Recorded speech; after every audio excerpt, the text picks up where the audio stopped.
Bills fans, I'm not even going to attempt to lie to you. I'm not going to tell you a white lie. I'm not going to tell you a partial lie. The truth is, this is likely the worst season y'all will have in the last 5 years. Shut up the Bills! It's not outside! It's not outside! Yeah, we the Buffalo Bills. Yeah, we the Buffalo Bills. You better know that. Look how we throwing and catching, cause we are unstoppable, yeah. You better know that. Look how we running and hitting, cause we are unstoppable, yeah. Reppin' the mafia, yeah.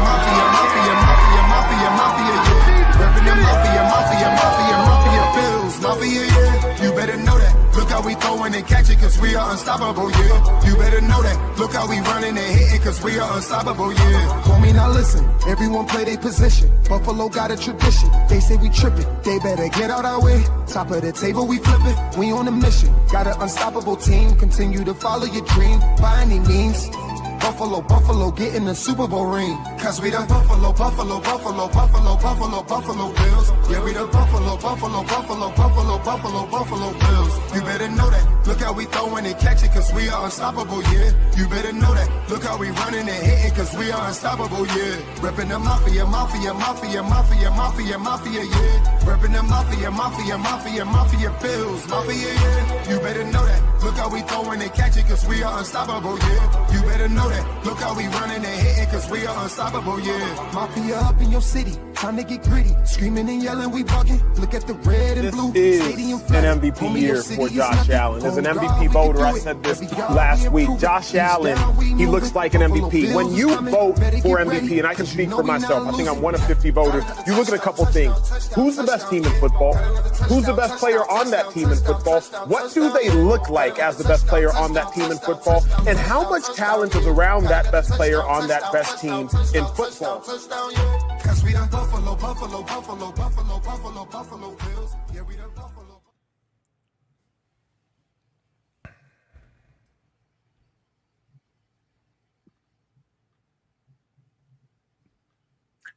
And a good evening, everyone. It's good to be back on the Coast to Coast podcast with your co-host Beyond 716 after a long hiatus. I was actually on Whittle's Coast for quite a while for family reasons, all kinds of stuff. But now we're back to normal here in California. And it's great to see you, Whittle. We have two amazing guests on today, so we'll get right to it. But can you believe, I want to say thank you to the World Cup. And I'm going to say thank you to the World Cup for this reason. We are now only 7 days away from the start of Bills training camp. And we are only 53 days now away from Bills at Houston. This always feels so much longer. Thank you to the World Cup for distracting us for such a long period of time to get us through those doldrums of July. I don't know if you fellas feel the same way, but I'm happy about that. So it just it's amazing after all the dust settled on that. It's like, wow, the Buffalo Bills season is right around the corner. So here we are, 1 week to go. Whittle, how are we doing? Doing great, man. I gotta fix this thing. Trying to never mind. I'm good, bro. I'm good. Good deal. Training camp is upon us, man. We got rookies reporting. They reported yesterday, and the rest of the guys will report next week. 29th, I want to say. We're officially back and better than ever. Coach Brady era is upon us, and yeah, I'm excited, man. I mean, this could go really, really well with all of the changes, or really, really bad, and then we get a great wide receiver in the draft next year. I'm not sure how it goes, but as long as we're healthy, yes, Ralph is the best, absolutely. But as long as we're healthy, man, I like our chances. So, that's where I'm at. How you been, brother? Welcome back. Thank you. It's definitely great to be back. So again, it's about 7 days to go, getting geared up now. And it's really, it's been a different off season than usual, right? We've been so accustomed under the McDermott era, kind of what to expect going into the season of what we had. And of course, anything in life when there's unknowns, right? There's always a little trepidation. There's always a little bit of anxiety as to, what our changes are going to be brought, especially to the Buffalo Bills. As now Josh Allen goes into the 30th year.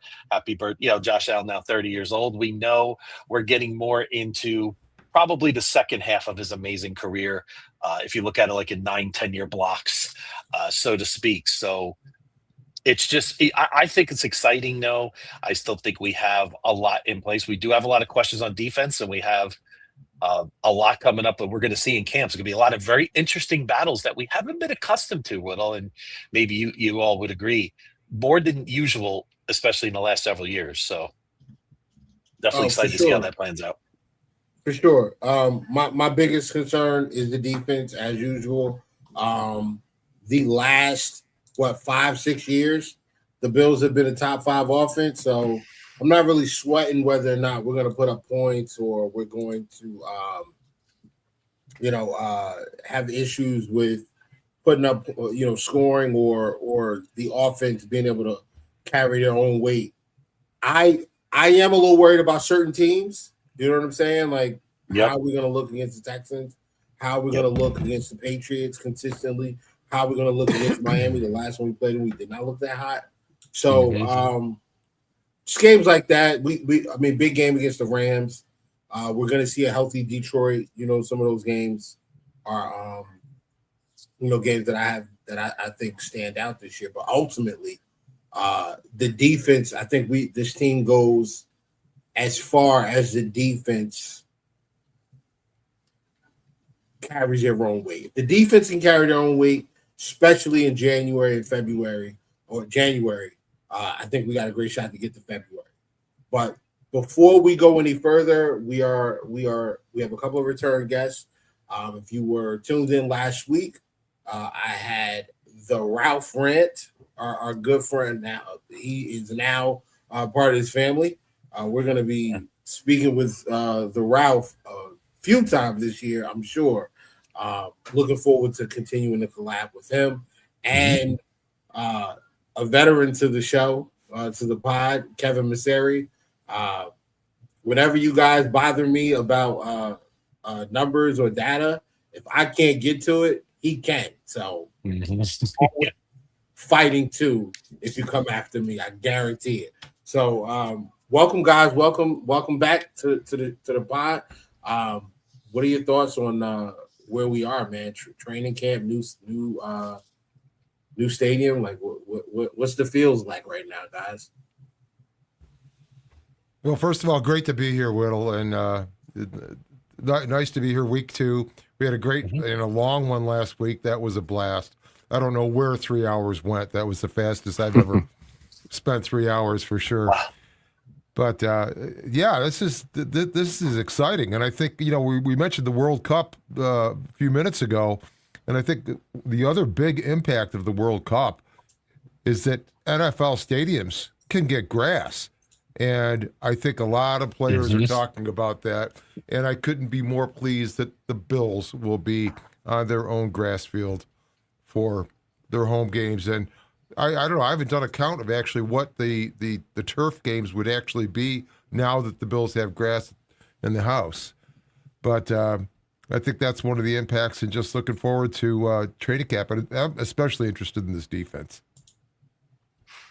For sure. Yeah, I mean, if you look at it from a perspective of what were we able to do to get to this point, Brian mentions it, the World Cup.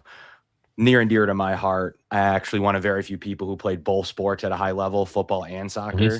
It's not very common to cross those two sports, but I did growing up pretty frequently. So actually, most people don't realize those were my two sports growing up. Nice. So it was really cool to see what the U.S. men's team's able to do. I know they fell short against Belgium, but ultimately, I still think the future is promising. But yeah, as Ralph mentioned, the grass is a huge update. Like, look, I'm super happy the Bills are on top of it, and they have a state-of-the-art grass. People are going to start copying the Bills, the way that they've designed their field and the way it drains and the way it heats and the way they germinate it from, believe a lot of the seeds from Penn State. Go figure. So I think that's the whole package is going to be one that's copied. And I think it's a really state-of-the-art facility. Even the Buffaloes outside are getting some love more than they did originally. So I think that people are really starting to feel like, wow, they really did a really nice job on this stadium when there may have been some questions. I know Kansas City looks like they're getting some type of clear roof from the looks of their rendering. But ultimately, 70% of it's covered. Pretty excited to see the stadium, and ultimately, I think it will blow MetLife out of the water. So that's all that ultimately matters is now it's going to be New York's facility as well. Yeah, and to add to the humiliation of downstate, and that doesn't count for me because I'm across the water in Jersey. But the humiliation downstate, the Buffalo Bills are now being carried by the local station out here, 1050. Oh yeah, that's right. ESPN. That's beautiful, beautiful, beautiful. So we'll get Bills games locally down here. I know the Jets and Giants fans can't wait to listen to Josh Allen on Sundays, doing things that their quarterback can only dream of. Even though I like Jackson Dart, I think Jackson Dart's gonna be a good one. But yes, ultimately, man, like Josh Allen's so good at football, man. It's amazing. Yeah. These Bo Nix with stronger ankles, guys. He's better. Listen, he's much better than Bo Nix. Much better. Kevin, I didn't get your thoughts. Real quick, we'll go into this. Top 10 quarterback list. Josh Allen's at number 1. Is it valid? Would you make some changes? What are your thoughts? Yeah, I mean, look, I think that, and I get in trouble for saying this, but as a non-superstitious analytical guy, so obviously I trend that way more than the other way, than eye test or feels. He just doesn't get hurt, guys, and ultimately the durability factor in football, especially over anything else at the quarterback position. I know wins aren't a quarterback stat, and there's data that supports it, but there's also data that doesn't support it. So that's why, like, I'm in the middle on the wins as a quarterback stat thing. I can see both arguments on it. I think that there is some validation to wins aren't a quarterback stat. However, why do teams that have the best quarterbacks win? So ultimately, it is a fallacy there on that on that front. And the Bills are the winningest football team in the regular season, so I don't get myself in trouble, since 2020. So ultimately, he's at the helm. You can argue the Bills receiver roster. You can argue moments, but ultimately, I can't. How can you argue his production? He's going to break rushing records. He's truly one of the best dual threat quarterbacks we've ever seen, both with speed and power. Like, both of the combinations, just deadly. DBs can't tackle him. So we're always worried about Josh getting hit, but ultimately he does the punishment almost 99% of the time. Maybe sometimes if a defensive lineman gets him in the backfield, that's a little different, but he generally delivers the punishment down the field, especially when he gets out of the pocket. I mean, he's one of the best players to ever exist in this sport. He needs some hardware beside the MVP to show for it. But once he gets that, I think you can start to rank him in that top echelon. He needs those moments, Whittle. That's the one thing I need from Josh. We talk about it all the time in other places. 3 seasons in a row with the ball in his hand. And although most of the game at times aren't his fault, some of the turnovers, little bit more in the Denver game than others, but he's the best player to play the sport. He is going to get a championship. I really think that, and I think it's sooner rather than later. It's around the corner. Coaching changes are super big to me. I was pretty hesitant on it just because I didn't want to ruffle any feathers.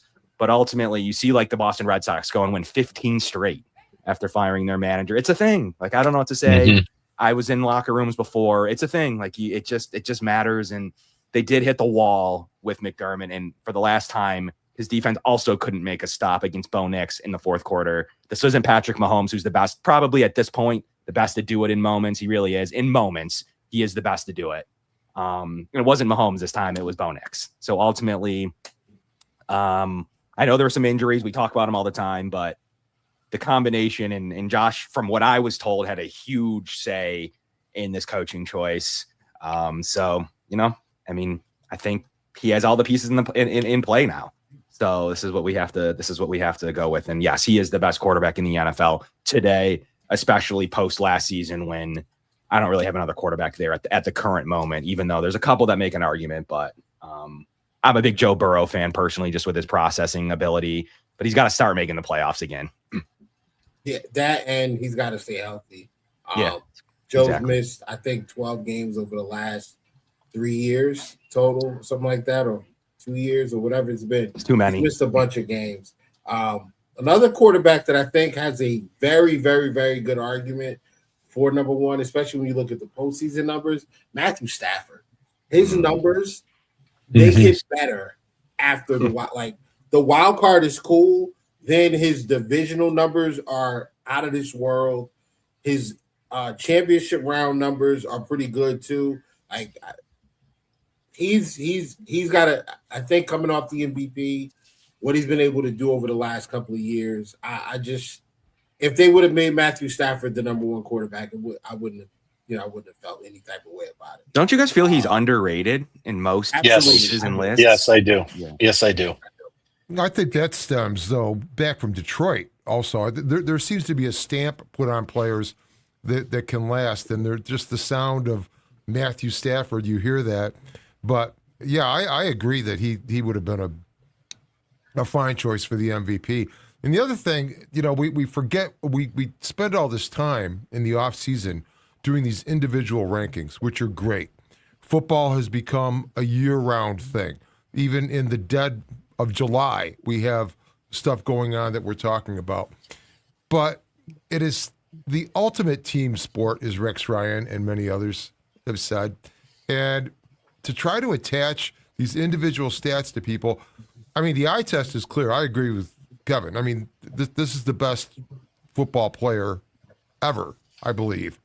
And one of those other players, we're talking about durability, who goes out with that foot fracture he had for the last several games of the season and into the playoffs? I mean, yeah, he was getting shot up, but that was, that's toughness. And I think that is part of that injury thing. But yeah, sure, Stafford, I agree, but I think you've got to look at, the defense Stafford has been playing with that actually gets pressure. I mean, you've got to have the quarterback and you've got to get pressure on the other quarterback. And that's and I think that's what Jim Leonhard has solved here. So don't get me going on the defense. I'm really loving, I think, what we're going to see. Yeah, I'm Yep. I'm right there with you, Rob. I love kind of I love what the defense could be. But I'm like, this team, man, over the last 3 years, we've been so freaking close. 23, we're a couple of drops from winning that game. 24, a drop away from winning that game. And I literally had a Ravens fan try to tell me that was Josh's fault. It was a bad throw, and his pre-snap read was terrible. You idiots. They ran that same personnel grouping and mugged the A gap with linebackers, brought the nickel down, and then brought the safety down. They did it 4 different times, and they always blitzed to the side where Chris Jones was. And on 4th and 2, fourth quarter, gotta have it. They blitzed with a boundary corner and a safety from the opposite side of Chris Jones, which is a super no-no, because if Josh realizes that, and Cooper, it wasn't even Cooper over there, it was Ty Johnson. If they recognize what's happening there, that is a quick Ty Johnson up the sideline, soft toss, catch, go, touchdown. But obviously, Spags is one of the best to do it. The Chiefs have been really, really, really good in situational football, especially in close games, over the last 7 years. So you tip your cap to them. And then last year, man, the turnovers hurt. And it wasn't just the turnovers. It was the timing of the turnovers. That Cook fumble, absolute worst time. I think if Cook holds on to that football we scored there, it's probably going to go out. It's probably over by halftime. Josh is sitting in the fourth with a ball cap, because Broncos fans can lie all they want now. You guys didn't believe before the game. You didn't believe you were going to win. They did. First quarter. You didn't believe until Josh Allen fumbled before the half. You didn't believe. You didn't. We're here now. New coach. I got to see the defense do it. I can't put myself out there without seeing the defense do it. So that's where I'm at. And they got to show me now. Well, what are your concerns with the D, Whittle, as far as is it just not knowing, or is it anticipating certain things to be not right? It's a couple of things. Number one, I'm nervous about the linebacker depth. I like Terrell Bernard. I think Terrell Bernard's a very good player, especially when he's healthy. He hasn't been healthy. I think Dorian Williams is starting to become the player that I thought he could be when he got drafted out of Tulane. Caleb Elam-Zor, they love him. I don't. I got to see it to believe it. Joe Andreessen, I'm hoping that this is a simpler defense that he can pick up on a little bit faster because he seemed to have trouble getting on the field with McDermott as the head coach. So there's some uncertainty there, and the linebackers are extremely important with defending the middle of the field, kind of taking away those quick slants and quick check downs to the running backs, and we got a tight end problem in the AFC. Mark Andrews is still here. The Cincinnati Bengals utilize their tight ends very, very well. Brock Bowers is out there. What's his name? And Njoku is now with the Chargers. And Mike McDaniels is going to use the heck out of him. I'm just a little worried about the middle of the middle tier of the defense, the middle level of the defense, that second line. From nickel corner, D. Alford is new. Not really sure what to expect from him yet. And then the linebackers, man, like I feel a lot better if Jermaine Pratt was on the team. I feel a lot better if I knew that Matt Milano was sitting at home right now with the playbook and having conversations with Jim Leonard and the linebackers coach, a couple days a week. I feel a lot better about that with Shaq Thompson. I just don't know. Yeah, I was thinking that you're going to have a linebacker signed. It's just natural. Someone's waiting till training camp till August 1st, let's say, just as a round number. You're getting one of those guys you just mentioned, whether it's Milano or Thompson or whether it's Pratt or Okereke. Like at some point, like one of those guys. I mean, those guys are looking for higher level jobs at this point. And they're hard to come by, so they're going to wait for either an injury or someone like Brandon Beane to call and say, "Hey, we got some youth over here. We got some availability." I mean, you one of your topics was free agents. I just think of the linebacker as a natural fit right now. The Bills don't have to pay a ton. That's Brandon Beane's music. They're going to be able to plug in a guy that's right borderline starter, if not better than that. So, I mean, you're going to start to see some of these final names trickle in. And there's a couple of boundary corners if they needed to go that route. But ultimately, you're going to see one of those guys get signed here relatively shortly. And possibly starter level based on what they think of Elam-Zor. But Elam-Zor is the only problem. The only thing I see with him is like Jim Leonard talks about him any chance he gets. Ultimately, I mean, he's in OTAs basically calling the defense. I mean, we'll see. Like he's the key to all that. I think he's the blocker right now of getting one of those vets to start day one. So I think they kind of want to see where he's at after he comes back, or he's there now as a rookie. So right. I think they kind of want to see where he's at right now, communication, body, workout, and see if all that's, and those are his strengths. So, and obviously calling a defense, he's really strong at that too. So if those things line up, they're probably going to want to see him early and often. Maybe they'll give Dorian a little sprinkle because he's Dorian Williams and he's been here for 4 years. But I think he's going to really run the twos. And if he proves he can do that, I think it's his job day one. If neither of them prove it, I mean, he's definitely going to go to one of those veterans you mentioned. Who do you want? And you see Dorian Williams on the who do you see in the other linebacking spot next to Orris? It's Terrell Bernard. Yeah. Bernard. Yeah. You think? Yeah, well, I know, but Bernard just strikes me though. He's almost. I don't know. He's almost struck me as more of like the super hybrid safety rather than the thumper. And like what Shaq brought. Go ahead again. I think you need that. You're running a 5-man front. I'm not in love with Rousseau in coverage or Bradley Chubb having to drop out and cover tight ends or running backs in the flat. Like, I mean, can they do it? Sure, they're athletic guys with a athletic ability to get out. I don't think you're going to see that a lot, though. I really don't think we're going to be seeing any kind of a significant percentage of them dropping. I mean, you're going to have to.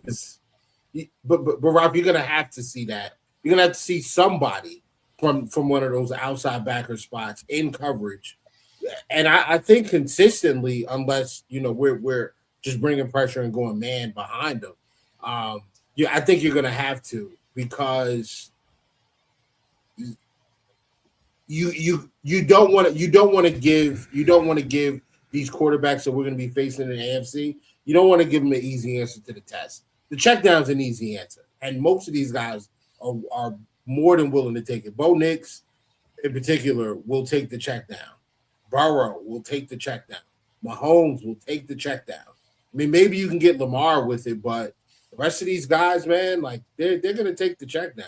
They're going to take it. So I think you're gonna have to see some of that, of some of these defense, some of these edge guys drop out into coverage, simulate pressure, drop out, take an easy answer away from the quarterback, and maybe they're in coverage, maybe they're just playing like sort of a zone / spy, cover this area until the quarterback makes a move.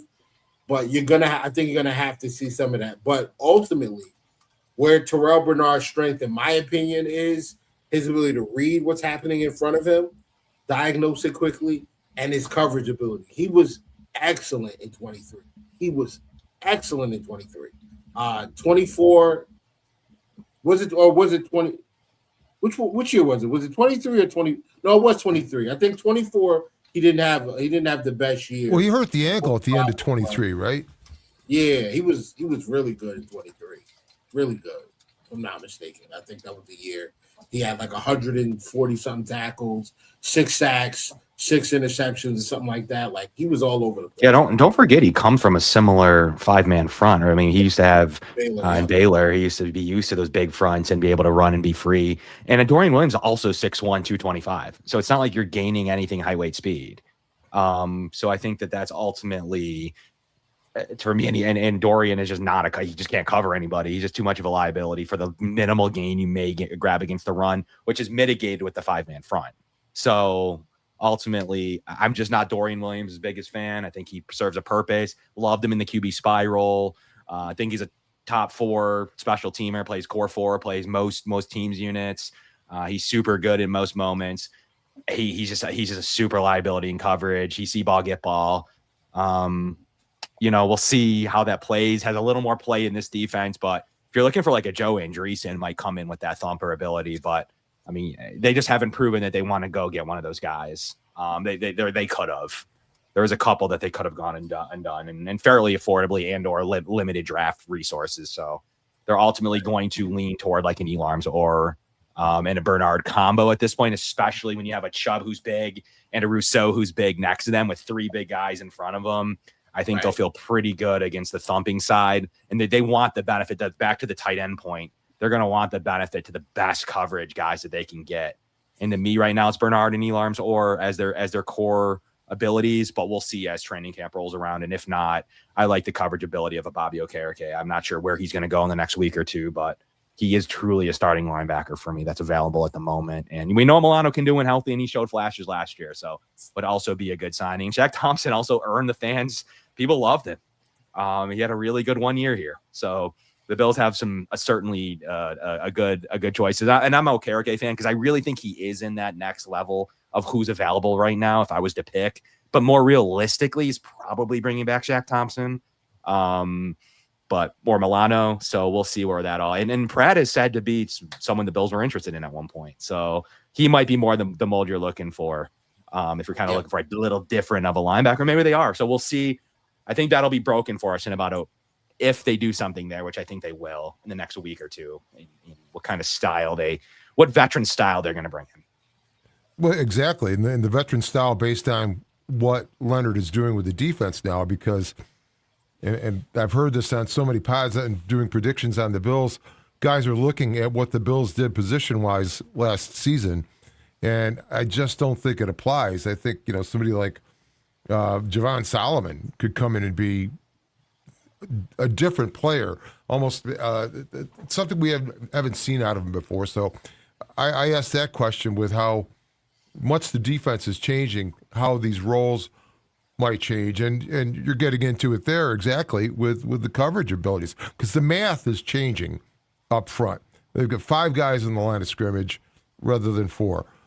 Yes, the edges may drop out in coverage or have a flat route to take or something like that, but I just think the change in math and the pressure that the Bills haven't been able to get, I'm thinking like that's going to be what they're going to anchor this defense with.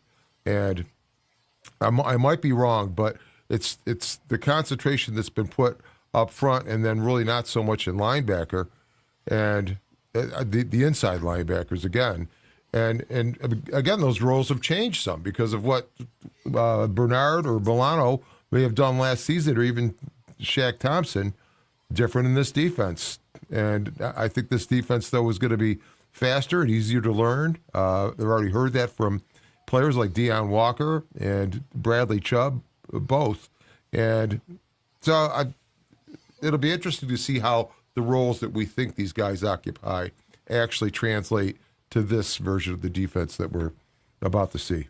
Jermaine Pratt, 6'3", 250. If they want to go with a different mold, the guy that gets tackles, cleans everything up, a little bit different, he's there. So it'll be up to Leonard to determine the way he wants to go with this. But I think on the outside edge and the defensive, stand-up linebacker position, Joker, whatever you want to call them, stand-up rush linebackers, Leos, or they've got a couple of different names based on the coverage unit. But I mean, it's super deep there now. The Bills did spend their top resource there, their top one of their top free agent resources in Chubb, their top draft pick in Parker. Don't forget Hoyt's back, and Mike Dana is going to be a guy that is going to make the roster. Maybe, I like his play. He hasn't been the best lately. But he's also going to be the 52nd guy in the roster, 51st, 52nd, 53rd. Like it's a deep unit. It's not one that is going to rely on all those guys. And Hoyt being in DN 4 right now, stand up lineman 4. I mean, they did spend significant time adjusting to that. I think that's why I think they'll feel safe and with some free play from Bernard and Elarms or at the moment. But they're going to bring in a vet, I think, and we'll see if they push to start. Let's not forget about Javon Solomon. There you go. Finally, I think he fits actually what we're doing defensively. I really want to see him get a real shot at being an outside backer and being able to just come in, be aggressive, be energetic, and just use that burst to get around the edge and cause havoc. But we're speaking a lot about the defense, and I do want to switch sides really quickly on the ball and talk a little bit about DJ Moore. DJ Moore obviously is an upgrade talent. I don't think anybody can disagree with that. But does DJ Moore fix the problem that we've had over the last couple of years, which is our wide receivers have difficulty against press man coverage? Do you think DJ Moore can improve that on our roster? Because over the last couple of years, he has not been the best at it. I'm looking at the 2024 numbers now. He was worse than Shakir and Palmer. As a matter of fact, they're like, it's Shakir, Palmer, and then DJ Moore all in a row. And Amari Cooper's down there as well. So right around like 63, 62% success rate against, 63% success rate against man coverage, which is good, I guess. But what do you guys think? I mean, I think, I do think DJ Moore has good upper body strength and maybe some good, footwork and things like that where he can beat jams at the line of scrimmage. I don't know. I mean, some of you would know better in terms of how he is against press man against some other top receivers. I mean, I would say Whittle. I don't know if it fixes all of our issues, but I do think he's going to help fix a number of our issues with our wide receiver. If anything else, I just think he puts some of our other skill players in better positions to get better matchups as well. So especially like a Keon Coleman, who's trying to get back into good graces of our organization and also kind of take a little bit of a leap this year, right? And we have a lot, and even guy like Khalil Shakir, I think it puts him in a better position for us. So will he have the impact of a Stephon Diggs? Well, that's going to be tough to replicate. I mean, Stephon Diggs, he had the most catches in 4 years in the NFL when he was with the Buffalo Bills. But maybe we're not cooking like 20 Whittle, but we're not struggling. I hate to use the word struggling with a top 5 offense, but how it felt at times we struggled passing the ball, guys. I think you would all agree. I think we're going to be somewhere in between with a much more efficient run game and a much better offensive line than we had back in 20 and even 21. So I mean, that's just my long-winded answer on that. I mean, when it comes to DJ Moore, I mean, the fit was weird with Ben Johnson. Like, it's been known, it's been talked about. Like, late in the season, you still had Caleb Williams not looking his way until he needed to, and then I mean, he walked off Green Bay twice himself. So ultimately, he brings some of that edge that some of the receiver, including Diggs, at times missed in those clutch moments. I mean, Moore's kind of opposite of that. Does he come down with that play instead of Brandon Cooks? I think so. He's a super solid low receiving guy. I mean, look, if you look at his corner route percentage, 60%, post 72.7, 9 routes, 61.5%, success routes. I mean, those are deep patterns. And I mean, he's over 60% or more cumulatively deep down in the deep third of the field. I mean, he's super successful down there and in clutch moments. His out route and his dig routes are super strong. I mean, he runs those fairly efficiently, 71% success rate running digs. I mean, he's a 70% beater against man coverage. I mean, that's good enough. That's good. And he's 78% against zone. I mean, if you don't go his way, he's not going to be good. I mean, he is a volume-based receiver. And, you know, I'll get myself into trouble where I think he's better than he was. And that was before the Bills traded for him. So I am a DJ Moore fan. And early on in the offseason, I'm like, he's going somewhere, and I hope it's not Kansas City. Because I think that he would match super well with an Andy Reid style offense, and one that I think that Brady will utilize some concepts from. Those dig routes, they need to run those dig routes, get him on a 9. I mean, he can do everything. That's what makes DJ Moore. He runs every route. If you're gonna not utilize him or look the running backs or tight ends way, which Brady has done, but so does Ben Johnson, and even more so. So it's kind of that combination of, you don't trade for him. I mean, look at how successful he was underneath. We said this before a little bit with some past players, but especially DJ Moore, how successful he's been with Brady.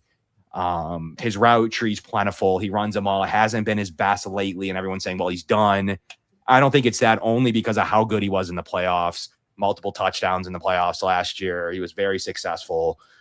Late in the season, like I said, I mean, Caleb was looking his way to basically, when everybody else was hurt, guess who was still playing? DJ Moore. Guess who also is like Josh Allen and plays? I think he's only missed 2 games in the last 5 years. DJ Moore. What are the things the Bills have been lacking in the playoffs? Gabe Davis is hurt.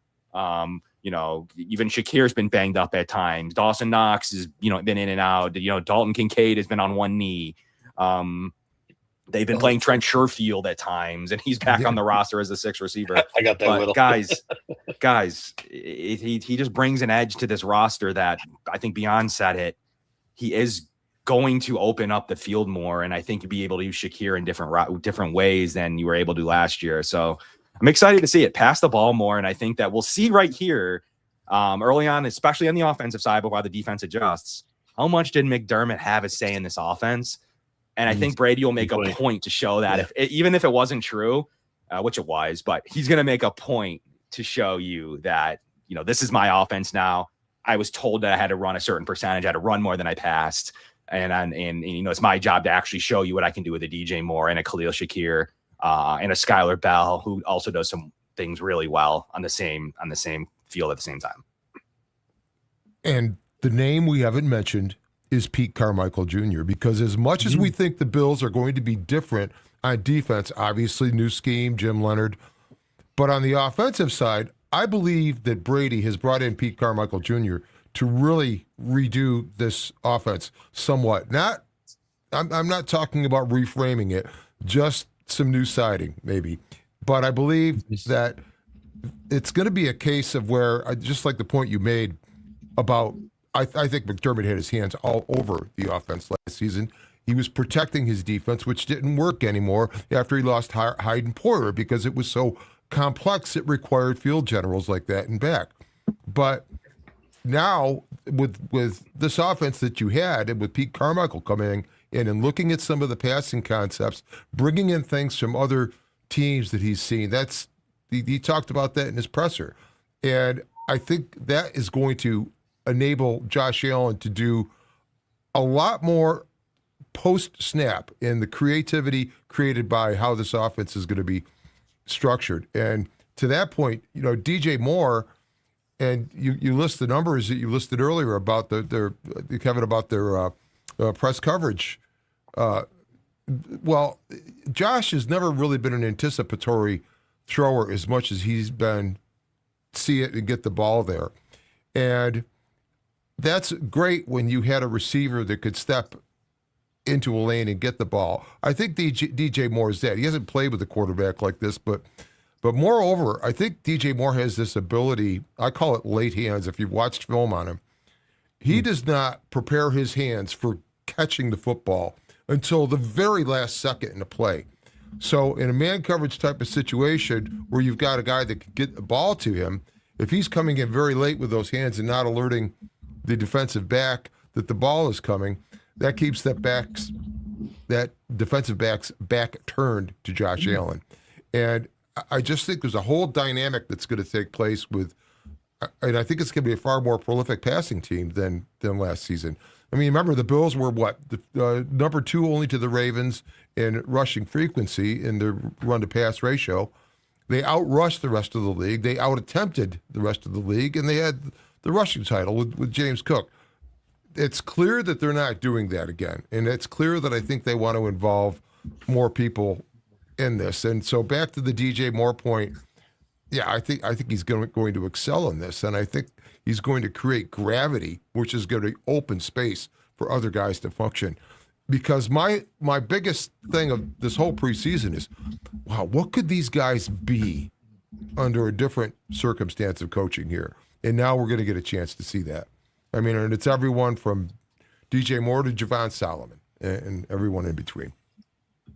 Yeah, I was gonna follow up that question with the question about Shakir, but you already asked that question, or you already answered that question.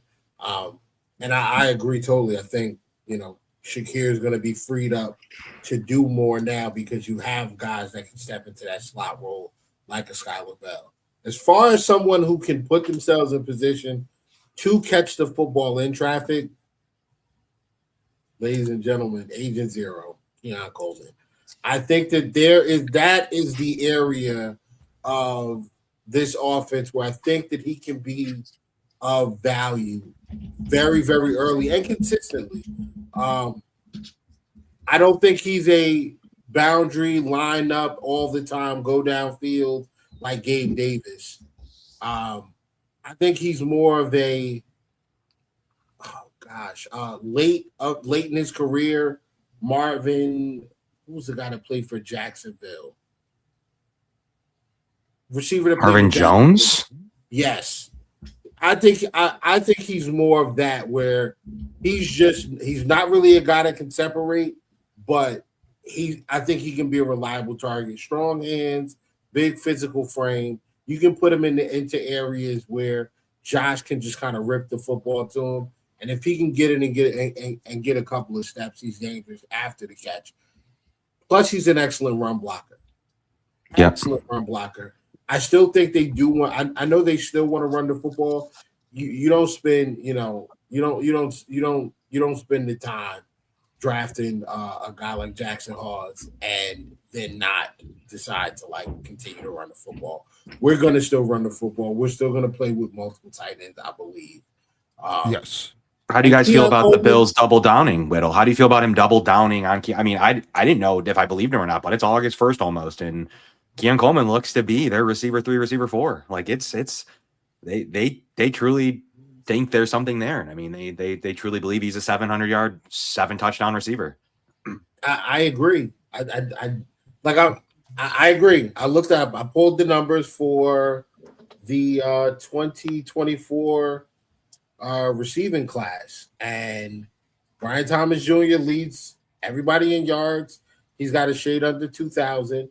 McConkey second. He had that great first year, and he kind of fell off a little bit in year 2. Marvin Harrison's right behind those guys. Will shade under 15. Same with Malik Neighbors, who missed Neighbors missed an entire year, right? roughly. The Yeah, he entire did. year. Yeah. He's going to miss some of this season as well. Yeah. I remember. And he's at 1475. So like that guy's insane. Roma Dunze, who kind of got started late, Worthy, Troy Franklin, and Keon Coleman. This is the thing though. Keon has played the second least amount of games. Obviously, Neighbors play more games than, but Keon's behind everybody else at 26 games. He is tied for fourth in touchdowns. Yeah, he's tied for fourth in touchdowns. He's got 8. Him and Troy Franklin are right there, and Jalen McMillan. But he's like close in yards, man. And I just think with more opportunity, I think Keon Coleman can be more of a contributor, especially in the wide receiver 4 role. Reminds me of 2021 when we had Stephon Diggs, Emmanuel Sanders, Cole Beasley, and a rookie Gabe Davis. If you're telling me you're going to give me 17 weeks, even if it's not 17, 15 weeks of DJ Moore, Khalil Shakir, Joshua Palmer, and then Keon as your wide receiver 4, Skylar Bell sprinkled in there as well, I'll take it, man. I'll take it. And I think the kid can flourish. I think he can be productive in that spot. I don't know. But how do you guys feel about Keon? Well, I think. Go ahead. Oh, go ahead. No, I'm sorry. Mine will be real quick on Keon. It's really hard to say. I mean, are you talking in terms of production, Little? Are we talking some numbers here, or in terms of just kind of looking up Keon Coleman last year? And again, it's hard to compare this year to last year. You have 38 catches for 404 and 4 touchdowns in 25. I mean, with the arrival of a DJ Moore, that's going to take some passes away right there. But I do expect us to throw more this year in percentage than we did in 2025. I would say, Whittle, it's hard to envision a massive jump in terms of receptions for Coleman, maybe close to that mid to high 40 range.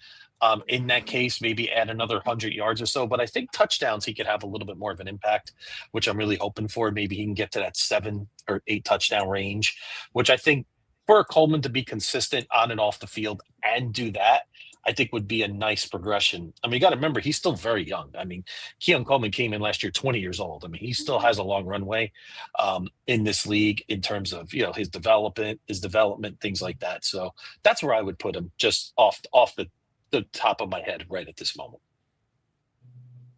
Yeah, I agree with that. And I also believe that Keon, for however that worked out last season, I had my problems with Sean McDermott, and one was the fact that he made public spectacles, if you will, of his disciplinary actions with certain players. And there's a history of that. That's dating back to Marcel Darius, who was off the team before McDermott coached his first regular season game.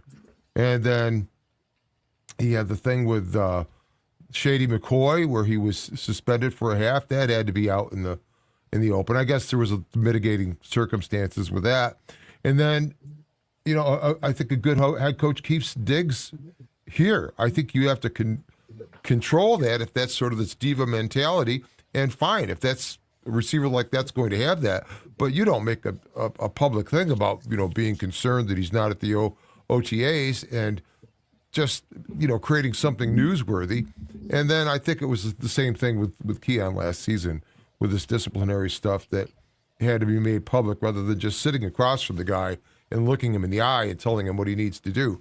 But having said all that, I think Keon is I think he's still got those tools we talked about with him coming in. And now he's just more mature, and I think it's going to be a good year for him. I think it's going to be a complete turnaround, and I think it has no small part of it is due to the change in head coach. I think there's a different energy and an attitude running this team now that's not sort of a weight that was on it before. And I think you'll see that weight get lifted, and Keon Coleman is probably going to be an example of that throughout the roster.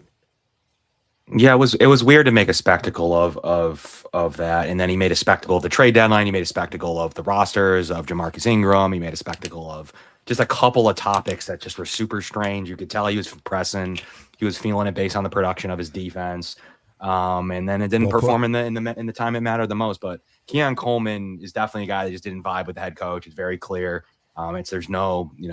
There's been some rumblings that did Brady just follow suit and listen to McDermott when he probably should have spoken up, probably. But at the same time, as an OC, like you do what you do and you kind of stay in your lane. And some of those higher personnel decisions, you got to leave to the GM / head coach. It just kind of comes with being an OC, and making sure that you get to keep your position. So, but Brady has his back. I think his vibe matches better. You've already seen some players claim about how different that is in the locker room. We'll see if that ends up being true. And it's such a love-hate relationship with McDermott, especially when it comes to someone like Coleman, where a lot of players like him because they get to keep their jobs, especially if they're a defender. So a lot of defenders love Sean McDermott because they kept their jobs for 5+ years. Like literally, there's nothing to not love about that. And his scheme, and you played his scheme, and did probably play the best of football in that scheme. And then, you have other offensive players and that just didn't vibe with him at all. So, I mean, ultimately there was that. And I'm going to throw Josh Allen into that. I know their relationship was probably better toward the end, but it just didn't seem like the world's greatest relationship. And by all accounts, I still think Josh pushed for the coaching move behind the scenes. I really do. I really said, if I don't get any help in the playoffs this year, that's it. Like, I'm a fan of this team too. Like, if he's not going to help me out, maybe, and I have to play 4 touchdown good every day, we got to do something here. And we saw that exactly happen. Josh didn't play his best game. He's been awesome in the playoff. It wasn't his best day. Still was pretty good. And McDermott came up short for him. So ultimately, that was it. I mean, that was it. But I think to your question, Whittle, Keon Coleman, I really think that he's a 700-yard receiver. And I think that Brady can untap that. It's a much improved receiver room, in my opinion, even if we don't want to give it his full credit, with more in Skylar Bell and the progression, hopefully, of Keon Coleman. I mean, it's a better receiver room than what we got to see for the last 2 years. So we'll see if it comes to fruition or not. But ultimately, Keon's got to perform. He did miss some meetings. Not great. He's got to take a little accountability there, and by all accounts, he has. So we'll see if that produces and he is able to produce on that. But he is just such a he's a second-round pick. Like, wasn't the first overall pick. Like, come on. Like, do we talk about? We like to talk about these second-round picks so much with Boogie Basham and Cody Ford, and like, it's a second-round pick. Like, ultimately, I do expect a little bit more than he's given, but like, we're acting like he's, Matt Stafford here, or someone that was taken first overall, or Joe Burrow. Like, come on, he's the Bills receiver 3 at this point, or receiver 4, or whatever you want to call it. Like, let him be that and let him flourish at that. So hopefully maybe he can be a receiver 2 soon. So let's kind of let's do that rather than just get on him with these obsession we have over these second-round picks is wild, even though we forget about like James Cook, or we forget about others who have been super successful. Cyrus Torrance. Yeah, we forget about Cole Bishop. All second-round picks. Super solid players. Right.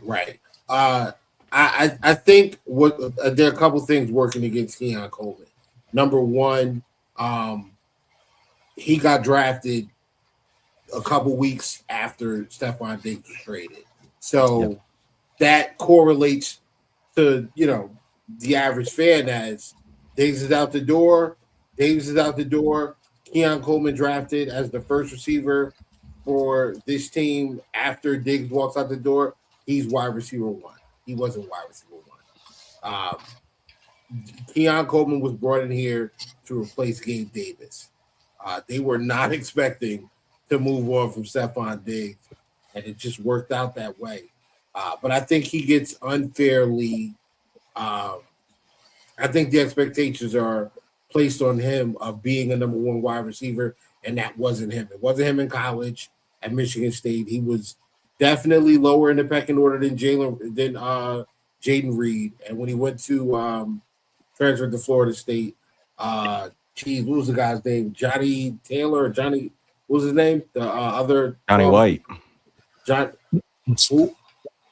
Wasn't it Johnny White? No, it was Johnny something. I can't remember who. I can't remember what it was. He converted to tight end. I know that. I know you're talking about, though. Yeah. He converted to tight end. But he was the wide Eagles. receiver 1. Yeah. He was a wide receiver 1 at Florida State. Keon was the 2. And I think this is a good opportunity. Like I said, if he comes in these wide receiver 4, yeah, I could see him, flourishing in that role, 500-600 yards. Johnny whatever, Wilson. Johnny Wilson. Yes, there we go. Mhm. I could see all of that. This is what, but we also got to take into consideration Joshua Palmer is injured often. Like he is injured often. So he has been for us. So that's going to move Keon up, I think, this season more than, we probably forecast. But if DJ Moore is going to be – DJ Moore's coming in being the wide receiver 1, he's going to get a ton of – I think DJ Moore gets over 1,200 yards, at the very least close to it. And I think he's, right around 80, 90 receptions. I think Keon can function as the other guy. Great run blocker, physical, does offer you some sort of a change of pace, strong hands, runs a very good slant route, and he's difficult to bring down after the catch. So I think that could help Keon. And frankly, like, he's 21 and he's right there in the pack with the other guys that were drafted in the same range as him. Like, there's not that big of a difference. McConkey's got like 500 more yards than him with a ton more targets, more receptions, and I don't know. But I like Keon. I think Keon's going to be fine. Yeah,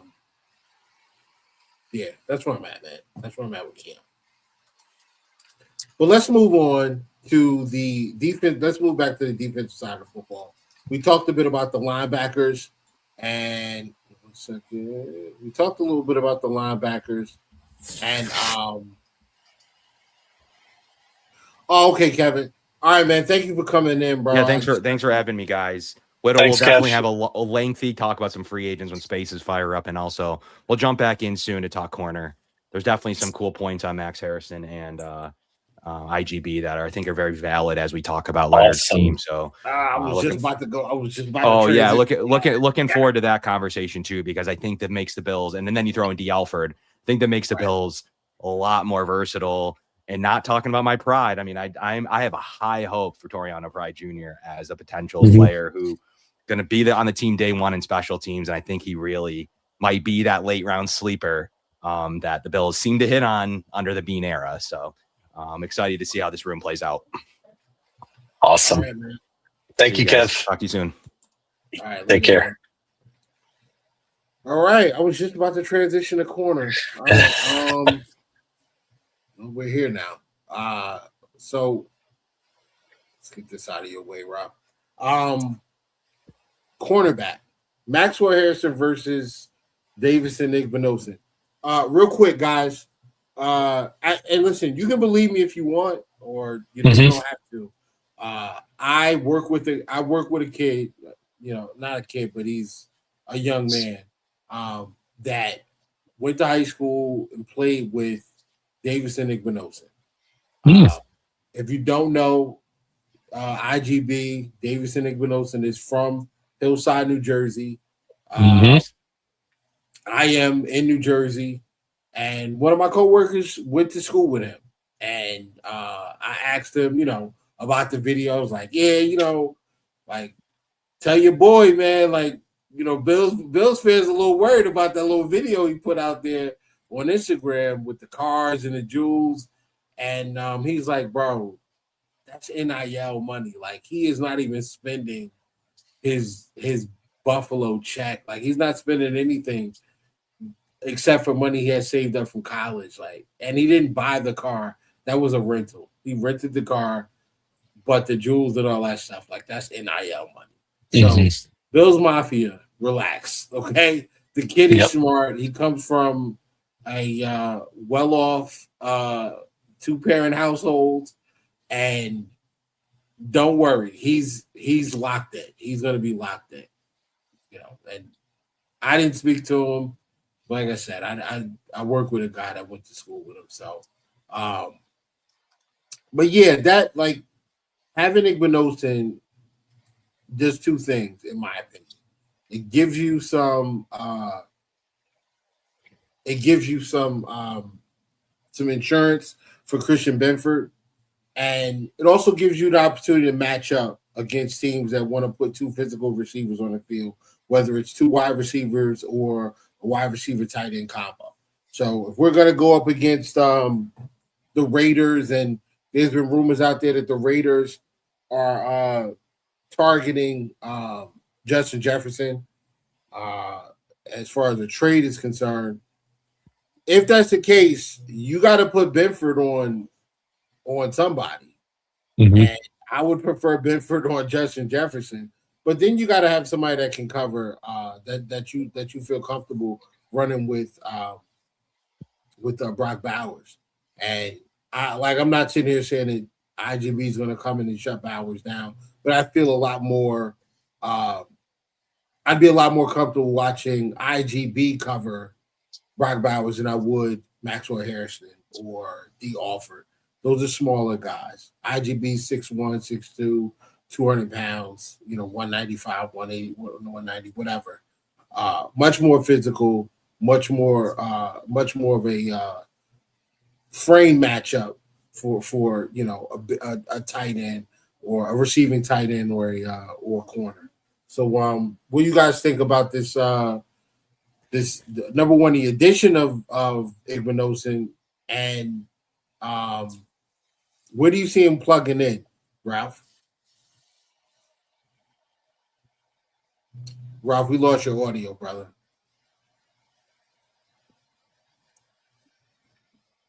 Nah. There it goes. Can you hear him? There we go. Yep. Now No, you're back. I got it now. I don't know how that got clicked. Yeah, I think, definitely corner three, and as you say, with the physical side of it. But I also think, moreover, IGB is an example of what they're trying to bring into this team in terms of guys with attitude. And it's you can really look at all of these guys that have come in defensively. Bradley Chubb to IGB to even Geno Stone to CJ GJ, all like predators, all predatory style of aggressive players.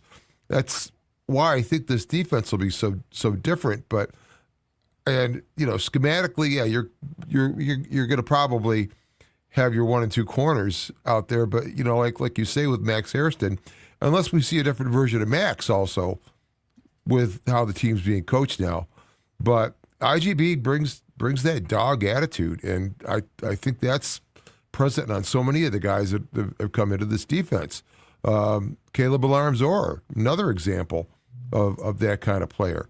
And TJ Parker, we'll see. He doesn't strike me as kind of as aggressive as the other guys, but I haven't seen him on field. But I'm just talking about attitude that you see, and that's one of the reasons I really like IGB, because it's just another affirmation that is the type of player and the idea coming on this defense that will be so different than what we've seen. Beyond? I really like what IGB brings to this corner room, Whittle. Gives us some more diverse options for especially our new defensive coordinator. I mean, Davidson, he's good in run. He's good against the run. He's just got long arms. He's got an imposing frame. He's just a big guy, 6'2", for his position. I just think he gives us something that we've really – it's been how much have we talked about it, Whittle? I mean, the unfortunate loss of when we lost Benford in the 24 title game last year. We saw when we had some issues with depth, and Brandon Beane spoke about that. And I think what happened was when he first got drafted, I think a lot of us had expectations that we were going to see a different pick there. And it wasn't the player that people are upset about. I think it was just when the smoke cleared, you really got to dissect the type of player that Davidson is.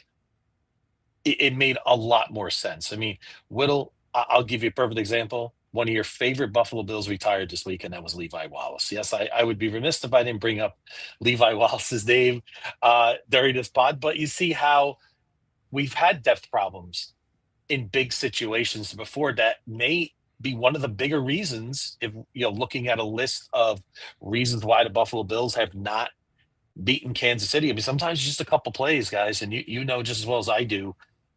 And to have a guy with his skill set back there, he's also an Iron Man. He played 53 career starts, straight starts at Ohio State. That fits the mold of what we're looking for here in Buffalo. So I really think, from that point of view, I'm really excited about the addition and what he brings.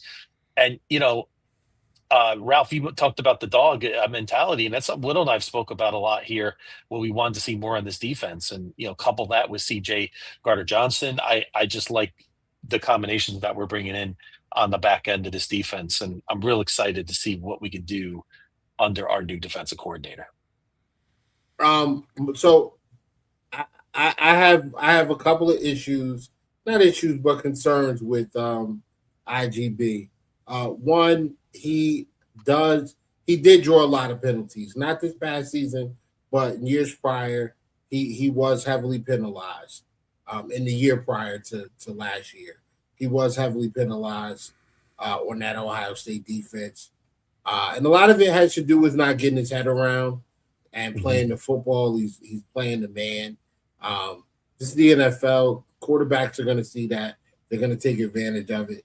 He has to be coached out of that. Because if not, he's just going to be a second round Dane Jackson. And God knows I do not want to see another Dane Jackson type of corner on this team.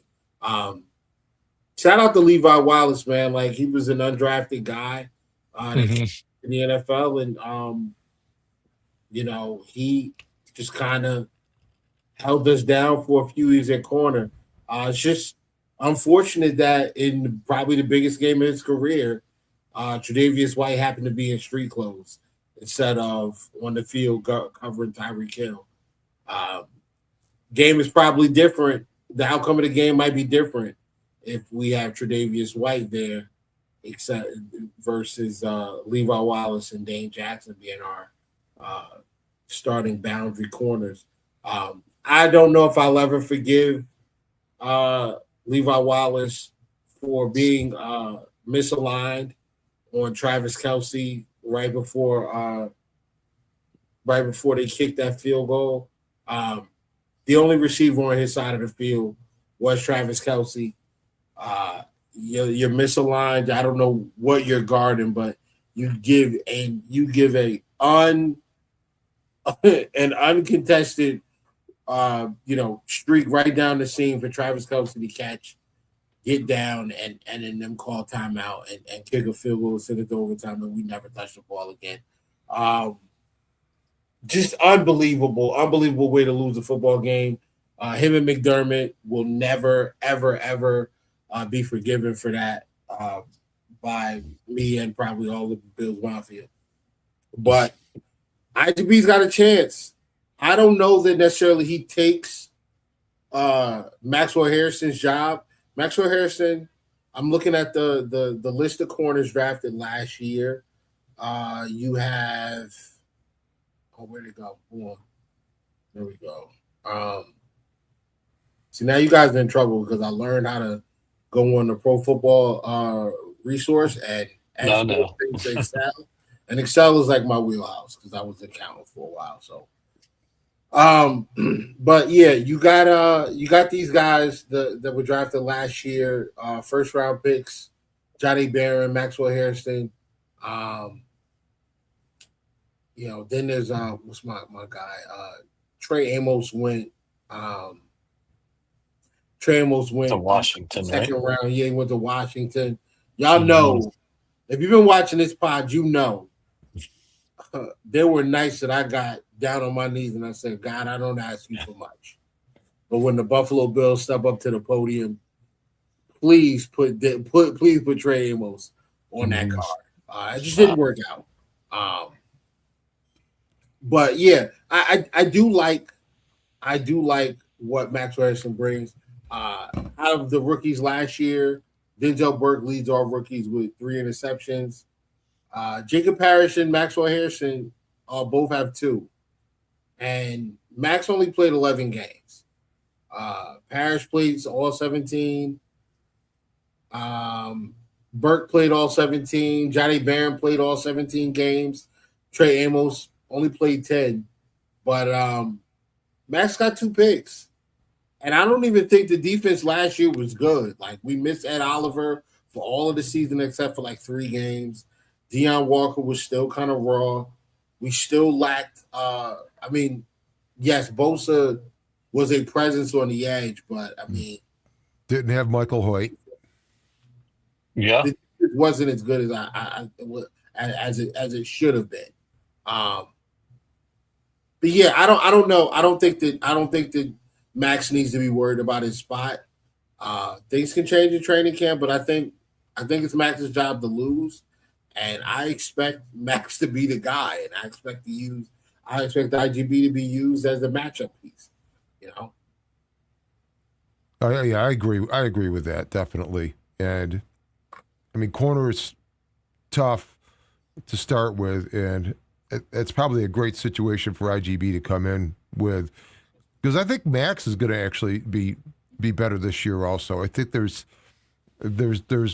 more that's going to come out of these players, because it just seems like this coaching staff is not being, I don't know, held back or stepped on as much as it may have seemed at times last year. You heard the coordinators speak at times every Monday or Tuesday after a ball game, and just the way they presented their info. And then you listen to these guys now. I just think there's so much more coaching going on, and I think we're going to see sort of the weight of what was going on before off the team, and that's why it's going to, I think, improve all around. I mean, I said this in your show last week.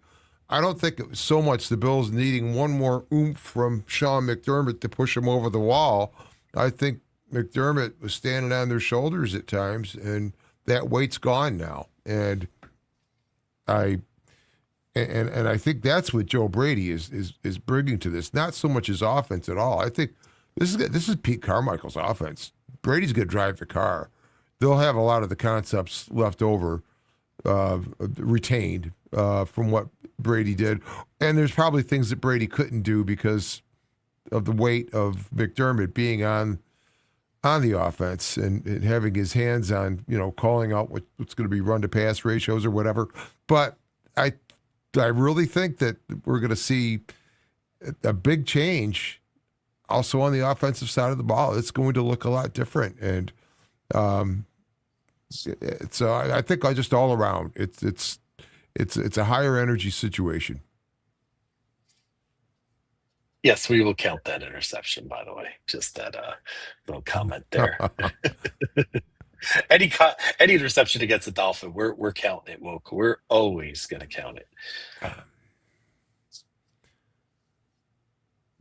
They count the same all around. That's true, but always a little bit more against our rivals, though, as we know. So certainly is. Okay, we're gonna let's get into the wish list, man. If you had to choose one free agent acquisition to be brought into this team before the start of the season, what position, what player?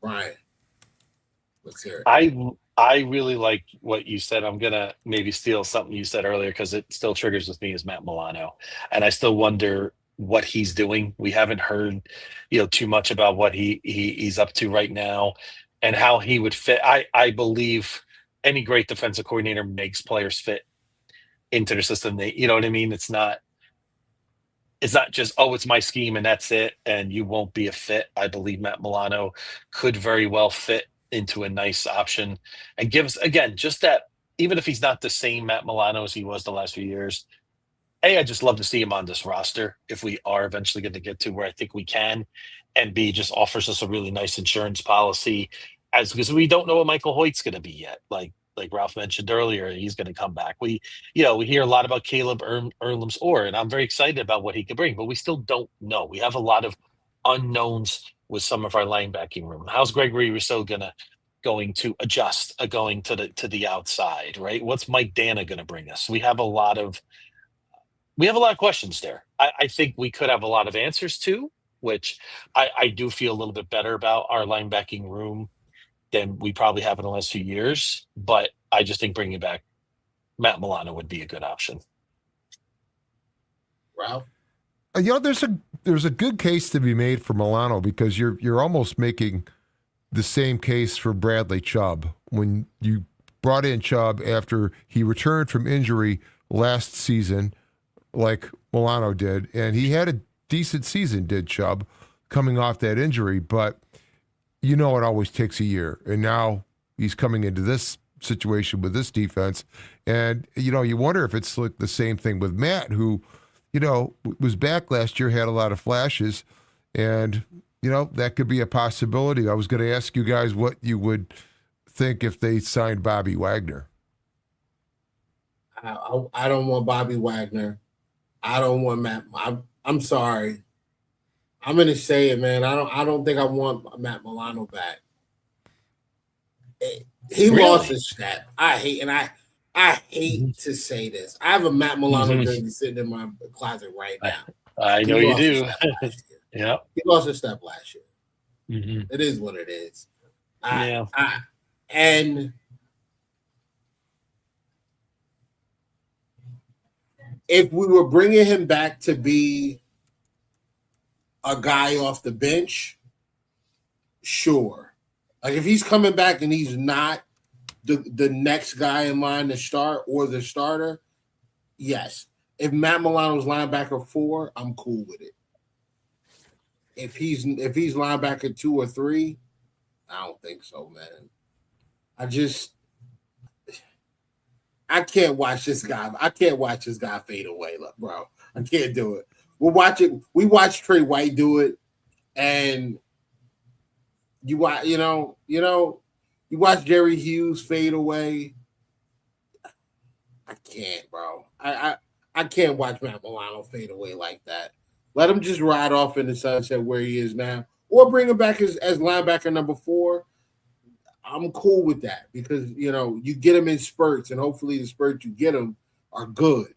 But yeah, I don't want to see him out there giving up 3rd and 8s to running backs or tight ends on plays where 2 years ago that's at least a pass breakup. You know what I mean? So yeah. Nor was actually. You're making a good case here, Whittle. Give me Jermaine Pratt. Give me Jermaine Pratt. I will take the lack of elite athleticism that him and Milano once had for the instincts that Jermaine Pratt brings in coverage as a drop defender and just his ability to punch the ball. Like he finds the football, he forces turnovers. I love Jermaine Pratt. If we can get Jermaine Pratt as like linebacker 3, linebacker 4, I'm probably fine. I'm fine with that. I'd rather that than Milano, unfortunately. Mm-hmm. Well, I agree that the inside linebacker is definitely the position unless they discover something that's in camp now, and at Caleb Alarms, for example. But I like even Kevin was saying earlier, you got to anticipate that would be a spot that they'd bring in somebody, and Pratt would be great. I mean, he's that attitude type of player also. So this will be a fascinating watch. Certainly will. And we may see some of those questions get answered as we start to see how things look after camp, and especially as the season progresses. We could always see a trade. We could see some other free agents there'll be some quality guys available even throughout the season that we could potentially add to our room. We just got to see how everything fits under our new defensive coordinator. Well, gentlemen, I must bid you farewell myself. I do have to get out of here at this moment. But Ralph, this was awesome. I hope we get to do this a lot more. Whittle, you bet. We're just getting started, right? It's great to be back, man. It's great to be back in normalcy again. So next week is the first day we open up trade camp. It's going to be an exciting night. We'll be here for everyone in the group chat. I just want to give the group chat a shout out. You guys have been great. I've had a lot of great back and forth. So keep that coming every week. We'd love to hear from you more and more, and we'll highlight more comments as we go, especially through the season going forward. So go Bills, Ralph. Great to meet you. I look forward to talking to you here a lot more. Whittle? Likewise, and go Bills. Yes, we'll be back. As always, brother. Have a good evening. Cool. You too. All right, later, Baron. Good. All right, man. It's just me and you again. All right. We'll I'm gonna kind of table this. We'll end it really soon. But I just want to run through a couple of things and get your opinion. The defense last year was top. I think we were like 11th in points per game. Definitely saw some regression in the takeaways, or at least takeaway margin. And we were one of the worst teams against the run. Really good against the pass, but some of that had to do with people just being able to run the ball whenever they pretty much wanted. Where do you see the improvements in this defense in comparison to last year? Or are you at a spot where you still need to wait and see? Well, I think there's some things that make it obvious where it will differ. And the first one is the fact that Jim Leonard, in one of his earliest press conferences, flatly stated that the priority of the defense is to stop the run. And sure, that's kind of corollary. Pretty much everybody's going to state that. But yes, he definitely stated stopping the run will be their priority. And then number two, the math on the line of scrimmage has changed. The Bills have 5 guys in the line of scrimmage. They've only had 4 previous. And this defense will attack rather than react. And I think so. The whole dynamic of being the like a top 11 defense, but with the points against and some of those other things, just that also points to the fact that the Bills had time for possession on a lot of these games. The defense wasn't as exposed because that's what McDermott wanted, which is why we had a defense that rushed for more yards and more often than any other team in the league.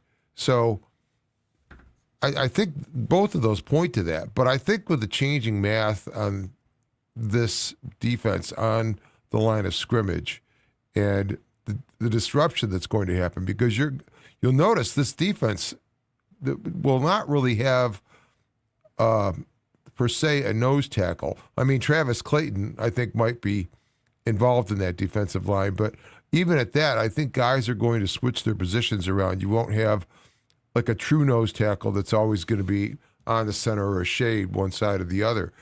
So I think stopping the run with the disruption that they're going to create, being able to get in the backfield like, Ed Oliver and what he's going to be able to do, not being double teamed all the time because just of this changing math on the offensive line. So I think it's early to tell, but it's with the attacking style they're going to use and with the change of math on the line of scrimmage, I think they're going to be a much more successful defense actually than they were last year, both with the points against and turnovers, especially. I think it's just because they're going to attack.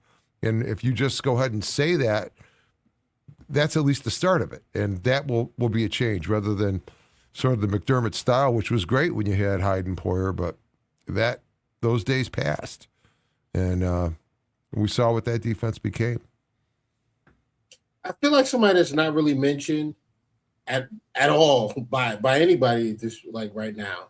Jalen Kilgore, safety out of South Carolina. Like I just think,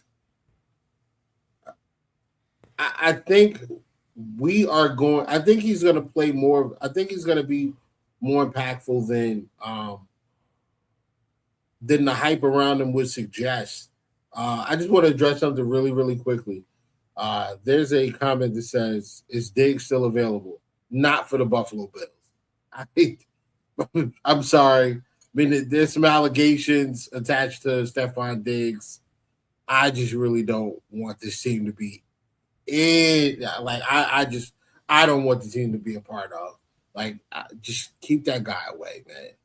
I'm sorry.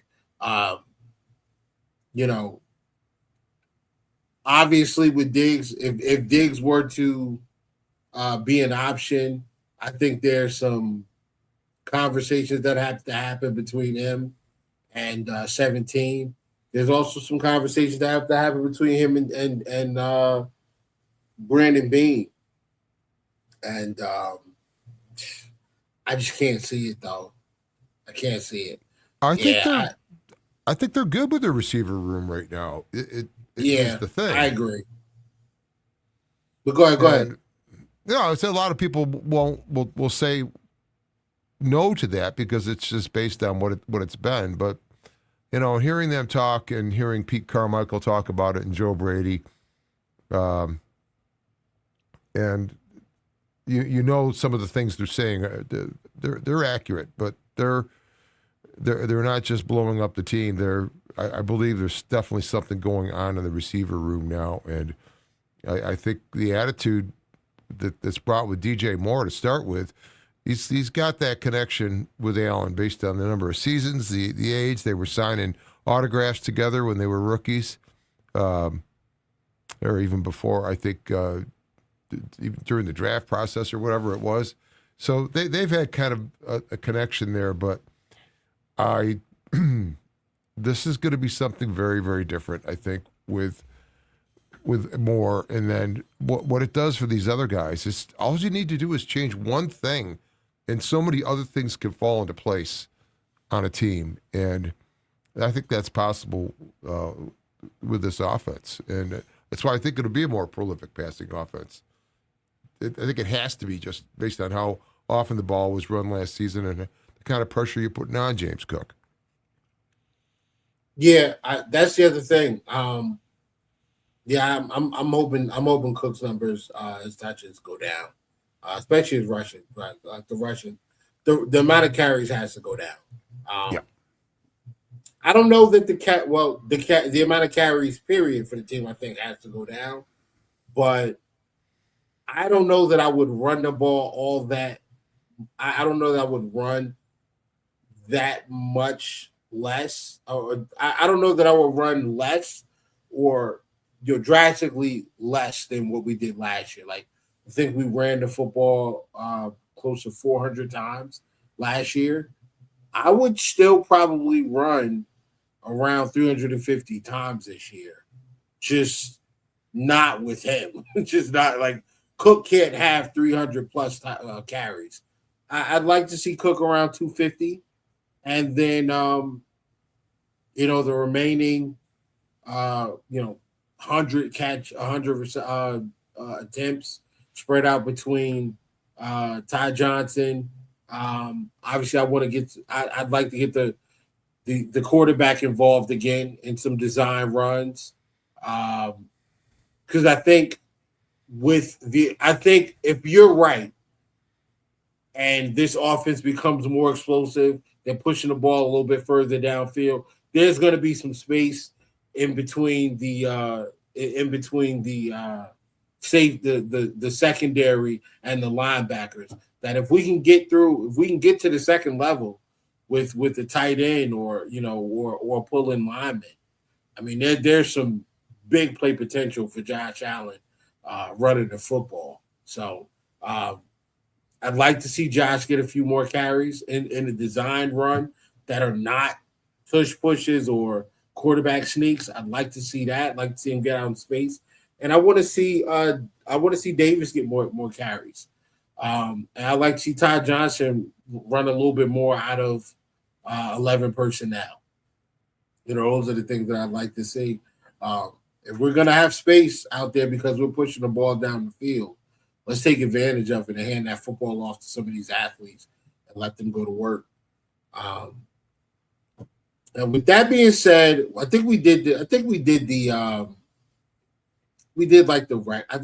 record and things like that already. I do want to get into the observations of what's happening in training camp. We will be following that going forward. So we will talk about some of that next week. Ralph, I think you brought something up about the turf versus the grass. The grass. There's a podcast on. There's a content creator on YouTube. His show is called Cracking the Tables, and I don't know if you've ever seen it, but he gave some numbers on the injuries. He gave some numbers on the injuries between grass and turf, and like lower extremity injuries, leg injuries, foot injuries. It's like 60% more on turf than it is on regular grass. I'm happy we're going to regular grass, but you still got to play the Jets, so that's at least one game on turf. I don't think who else has a turf field. Let me look. I'll look that up really, really quickly. It's the Patriots are grass now, right? I'm about to check right now because I think I mentioned Dave jokingly, but we can figure the ones that don't because we've got the Jets certainly, and then down at Houston. Yeah, I mentioned Deggs jokingly, for crying out loud. If you want a championship, you have to throw caution to the wind sometimes. I don't care if it's a one-year wonder. I just want a Super Bowl win. Yes, I'm right there with you. NFL team. Now Woke is in the house. Cool.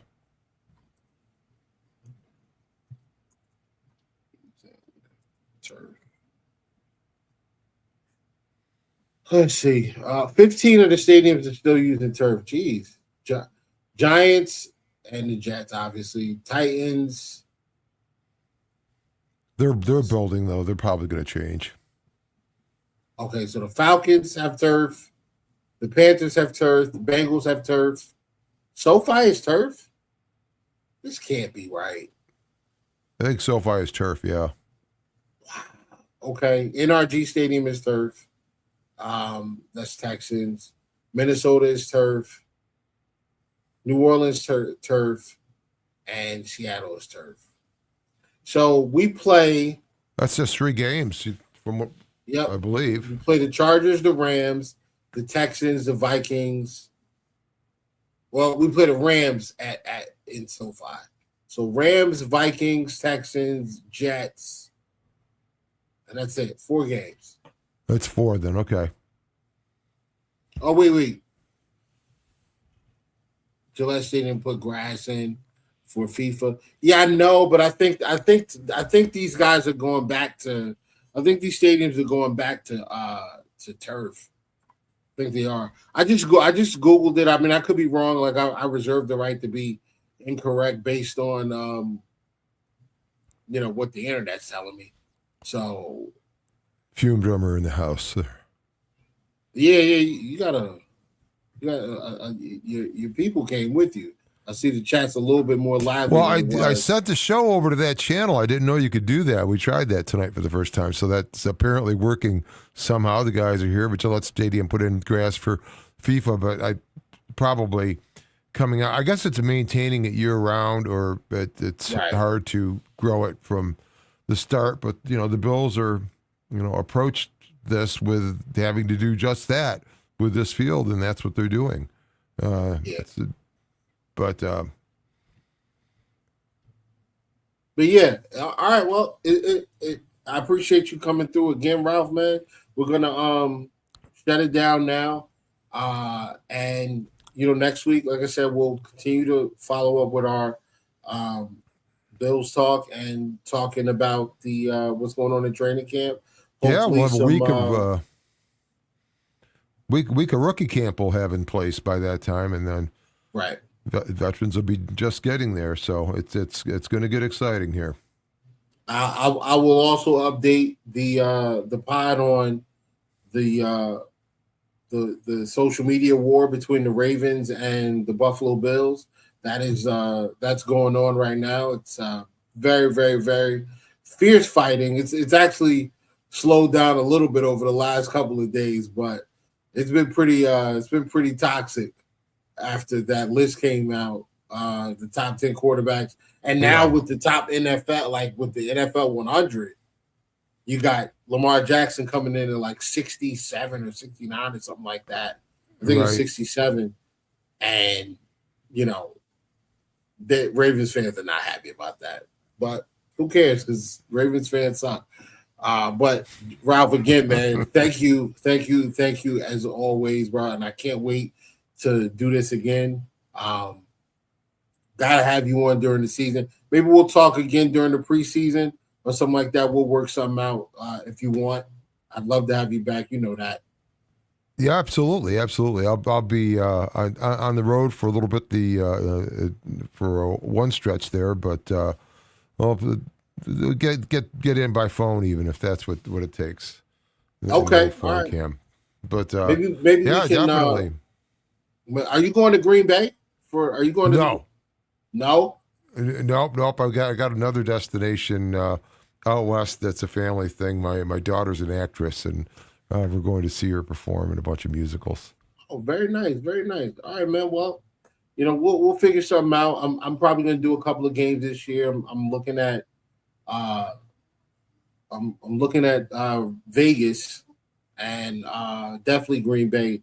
That's definitely happened. I always do. That's definitely happening. And I always do the MetLife game, so you know it's right there, like 20 minutes away from the house. So, oh, it sounds good. The Green Bay, that sounds fun. Yeah, one of my buddies, Packers fan. We're gonna go out there and watch the game, man. I've never been to Lambeau, so this will be a first. One of the major stadiums in the NFL knocked off from the bucket list. So, yeah, man. Got to do it. Sounds Absolutely. great. All right, cool. So till next time, thanks so much, and thanks guys for showing up out off the Ralph Rant channel. That was great to see that was working. And as always, be good, do good, God bless, and go Bills. Go Bills. Hey, Mark, I'll see you in Green Bay, brother. Y'all have a good night.